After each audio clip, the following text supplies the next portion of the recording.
Êtes-vous prêt à percer les mystères scellés depuis des siècles au cœur du plus petit pays du monde?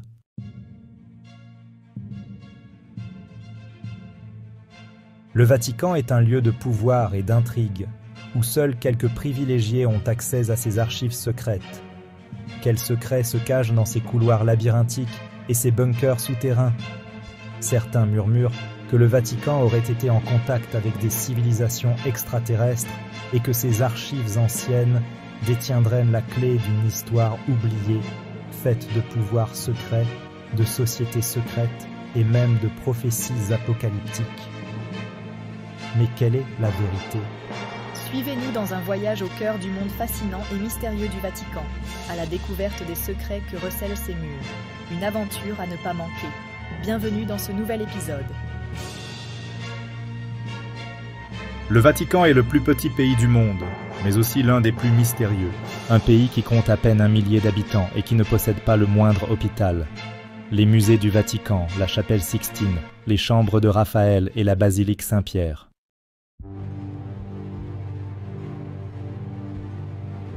La basilique Saint-Pierre et l'architecture a coupé le souffle de l'un des lieux les plus historiques de l'histoire de l'humanité. Et pourtant, le plus intéressant ne se trouve pas à la surface, mais bien en dessous. C'est là que se trouvent les archives secrètes, un lieu inaccessible au commun des mortels. Les archives du Vatican sont incroyables. Un véritable labyrinthe de couloirs et d'étages remplis de livres, de rouleaux et de cartes. On estime que si l'on mettait bout à bout tout le contenu des archives, cela dépasserait les 80 km. Des textes anciens, des documents perdus, des objets, plus de 200 000 manuscrits et autres choses sont gardés sous clé. Bien sûr, comme pour tout ce qui est secret, il existe de nombreuses théories sur ces archives. Certains pensent que le Vatican est en contact avec des êtres intelligents venus d'ailleurs, et que les archives révèlent une histoire légèrement différente, une histoire de pouvoir occulte, de sociétés secrètes et de prophéties apocalyptiques. Dès le 1er siècle, l'Église catholique a commencé à consigner ces notes et, lorsqu'elles ont été confiées au premier pape, ceux-ci ont pris l'engagement et la responsabilité de les emporter partout avec eux. Avec la propagation de la religion et l'accumulation rapide des archives, l'Église a dû commencer à les conserver dans un lieu unique et a décidé que ce serait le siège du pape. Ainsi, à la mort d'un pape, son successeur pouvait poursuivre le travail de ses prédécesseurs. En 1414, le Vatican est attaqué et le pape Innocent est contraint de fuir Rome, abandonnant plus de 1000 ans d'histoire archivistique aux mains des pillards. En raison de cet événement et de quelques autres cas où des documents importants ont été perdus, le Vatican a décidé qu'il devait tout conserver dans un lieu sûr et bien gardé. Les archives ont officiellement vu le jour en 1612 sous le pape Paul V. Les documents les plus anciens qu'il ait réussi à rassembler datent du 8e siècle, du moins selon la version officielle. Il est fort possible qu'il y ait aussi des textes beaucoup plus anciens. En 1612, le pape Paul V ordonne que toutes les archives de l'Église soient conservées en un seul lieu, directement sous le Vatican. Et depuis lors, elles sont officiellement connues sous le nom d'Archivum Secretum Vaticanum. Depuis, les archives n'ont pas changé d'emplacement. Cela ressemble plus à une forteresse, un bunker souterrain qu'à une bibliothèque. Il n'y a qu'une seule entrée, bien que cela soit discutable. Nous connaissons tous l'énorme influence du Vatican et de l'Empire romain au fil des ans et la façon dont ils ont façonné le cours de l'histoire. C'est pourquoi les archives secrètes ne contiennent pas seulement l'histoire de l'Église, mais toute l'histoire de l'humanité. Il n'est donc pas étonnant que de nombreuses théories du complot aient vu le jour.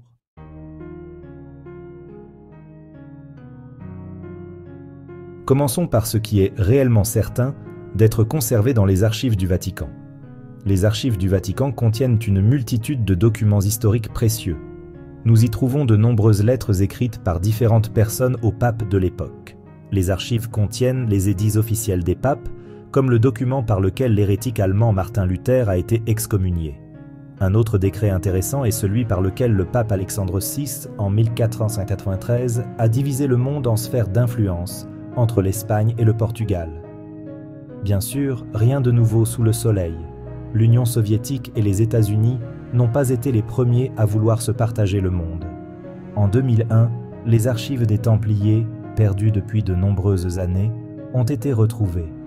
Un long parchemin de près de 60 mètres de long détaille le procès de 1307 contre les Templiers à la fin du XIIIe siècle, alors que l'ordre des Templiers était extrêmement puissant dans toute l'Europe. Ils ont été accusés de crimes, condamnés, brûlés et assassinés, mais les documents du Vatican ont complètement changé le cours de l'histoire des Templiers et du pape de l'époque. Un autre manuscrit similaire contient des informations sur le procès de Galilée en 1633, accusé d'avoir affirmé que la Terre tournait autour du Soleil et non l'inverse, comme on le pensait à l'époque. Un document intéressant est également la bulle papale Ineffabilis Deus, définissant le dogme de l'Immaculée Conception de la Bienheureuse Vierge Marie en 1854. On y trouve également des lettres de Michel-Ange au pape Jules II, dans lesquelles il réclame le paiement de son travail sur la chapelle Sixtine, des lettres du roi Henri VIII, d'Abraham Lincoln et de Jefferson Davis, ainsi que la généalogie de Jésus. Nous savons que les textes bibliques ont été manipulés et ne racontent pas la véritable histoire de la vie de Jésus sur terre. La vérité est bien différente et le Vatican la connaît dans les moindres détails. Selon de nombreux chercheurs et historiens, il existe à Rome des documents sur la vie réelle de Jésus, mais l'Église garde le silence à ce sujet et ne les révélera jamais, car la véritable information changerait la façon dont les gens pensent. La vérité est que le Vatican est resté pratiquement silencieux sur toute la vie de Jésus jusqu'à l'âge de 30 ans. Des chercheurs, ainsi que l'auteur Dan Brown, ont spéculé que Jésus avait une femme et des enfants. Il existe des documents pour le prouver, mais ce n'est pas commode à révéler. Ces documents pourraient démasquer l'Église, des milliers de ses serviteurs, et finalement remettre en question la nécessité de l'existence du pape. Les sceptiques sont sûrs à 100% qu'il n'y a rien de plus que ce que le Vatican présente. Des amis qui affirment que le nom même de archives secrètes est mal traduit. Le mot latin « secreto » signifie « privé », et ils pensent que, comme toute autre organisation, le Vatican ne conserve que les lettres privées des papes et les documents personnels concernant l'Église. Le Vatican est tellement concentré sur ce point qu'en 2019, il a officiellement changé le nom des archives de Archives secrètes du Vatican en Archives apostoliques du Vatican. Il n'y a qu'un seul problème, malgré le changement de nom, les archives restent secrètes.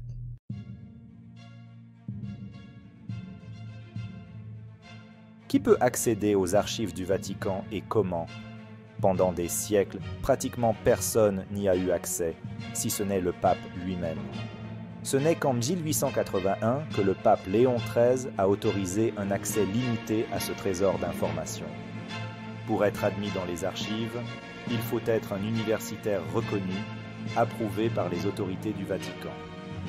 Ce processus peut prendre des années, même pour les chercheurs les plus expérimentés. Et il y a beaucoup d'autres obstacles. Vous devez savoir exactement ce que vous recherchez dans cette vaste collection. Vous ne pouvez pas simplement fouiller dans les documents. Imaginons que vous êtes un chercheur et que votre demande a été approuvée. Vous passez les contrôles de sécurité et vous entrez enfin dans les archives. Mais vous n'êtes pas autorisé à toucher à quoi que ce soit tant qu'on ne vous a pas dit que vous pouviez regarder au maximum 3 dossiers par jour. Des dossiers qui ne sont en aucun cas organisés et qui vous jettent littéralement dans le grand bain. Cela signifie qu'il faudrait des années aux chercheurs pour trouver quelque chose de significatif. Et même s'ils le trouvaient, l'Église exige que tout ce qu'ils découvrent leur soit montré. Et c'est elle qui décide si le chercheur peut l'utiliser ou non. On peut imaginer ce que cela signifie en pratique. En 2002, sous la pression constante de groupes de défense des droits de l'homme, le Vatican a accepté de publier des documents relatifs au pape Pie XII et à la Seconde Guerre mondiale. Malheureusement, ce qui a été montré est loin de ce qui avait été promis. Il semblerait que le Vatican garde ses secrets de très près, quoi qu'il arrive, qui que ce soit qui veuille les percer et à quel moment de l'histoire. Ce qui nous amène à la question suivante: quels autres secrets sont encore cachés?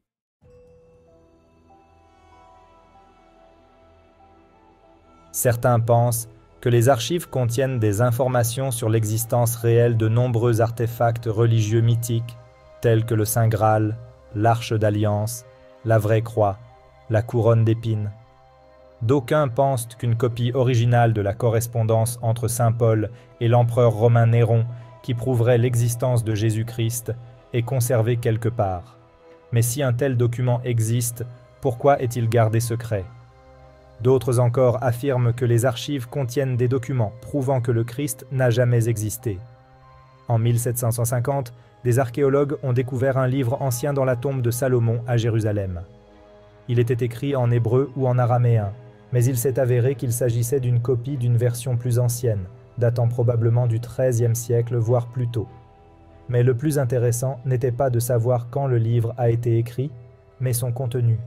Il contenait des instructions détaillées sur la fabrication de talismans magiques, l'invocation de démons et même du diable lui-même. Le livre a été surnommé le Grand Grimoire et, selon le Vatican, il est conservé dans ses archives. Selon certains, une prophétie se trouve au cœur des secrets du Vatican et annonce la fin du monde. Ce n'est pas seulement une théorie, c'est une réalité qui a obligé l'Église à prendre position sur le sujet, bien que personne ne soit sûr que sa réaction ait été appropriée.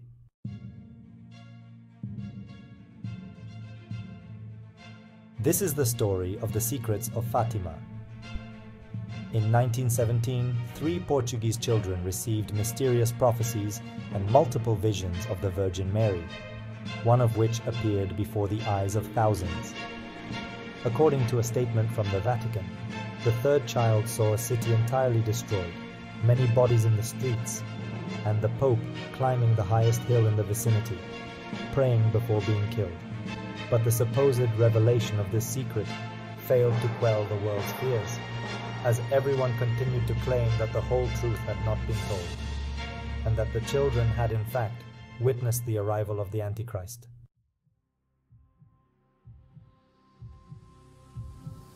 Charles Baudelaire a dit un jour: « Le plus grand tour de maître du diable est de nous persuader qu'il n'existe pas. » Un autre secret effrayant caché dans les archives du Vatican est que Satan est bien réel et qu'il est même en liberté, rôdant dans les couloirs du Vatican. Le pape Jean-Paul II a personnellement pratiqué 3 exorcismes durant son pontificat et le pape Benoît XVI a renforcé les rangs des exorcistes catholiques à travers le monde.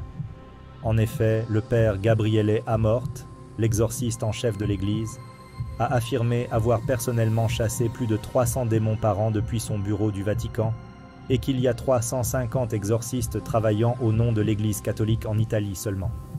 Le père Amort a également enseigné aux évêques à faire la différence entre la possession démoniaque et la maladie mentale, affirmant que les personnes victimes d'attaques démoniaques ont une haine intense pour les objets sacrés.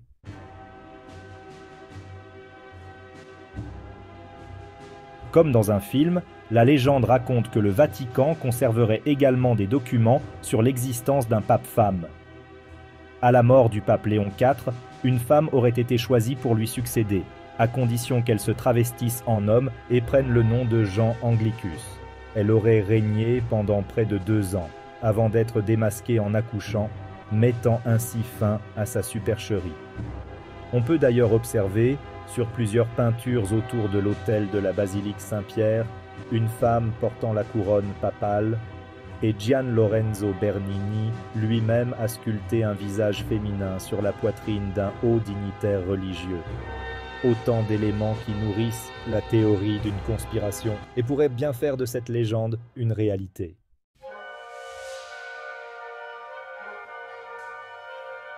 En 1972, un article publié dans un journal italien a fait sensation dans le monde entier.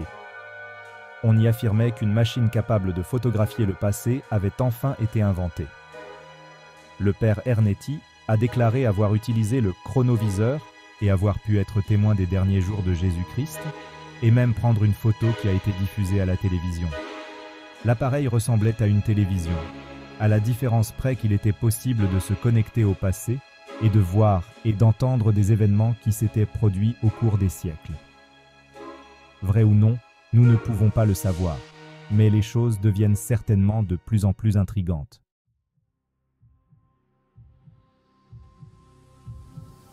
En 1988, lors de la rénovation de la bibliothèque du Vatican, d'étranges crânes ressemblant à des extraterrestres ont été découverts. Des milliers de sources à travers le monde évoquent l'idée que les archives du Vatican renferment des preuves de l'existence d'une vie extraterrestre.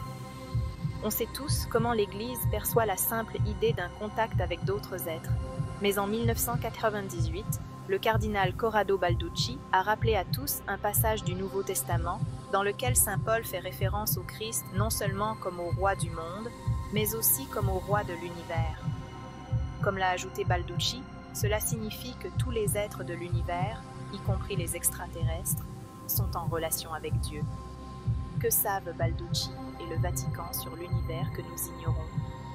En 2009, le Vatican a organisé sa première conférence internationale sur l'astrobiologie, réunissant des scientifiques du monde entier pour discuter de la vie extraterrestre.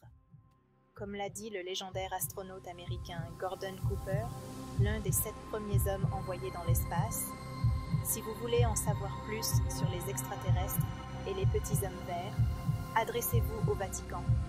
Ils ont un observatoire en Arizona. En réalité, même le dernier pape a déclaré qu'il était prêt à accueillir les extraterrestres.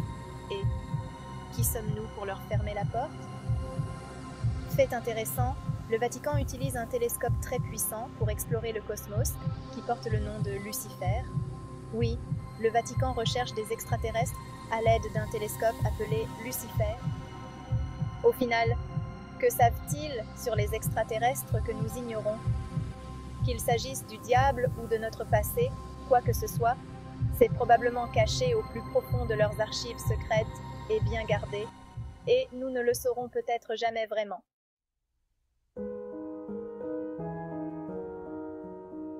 Merci beaucoup d'avoir regardé un autre épisode. Nous vous tirons notre révérence. Gardez l'esprit ouvert et à très bientôt. Si vous avez aimé cet épisode, n'hésitez pas à liker et à vous abonner à notre chaîne.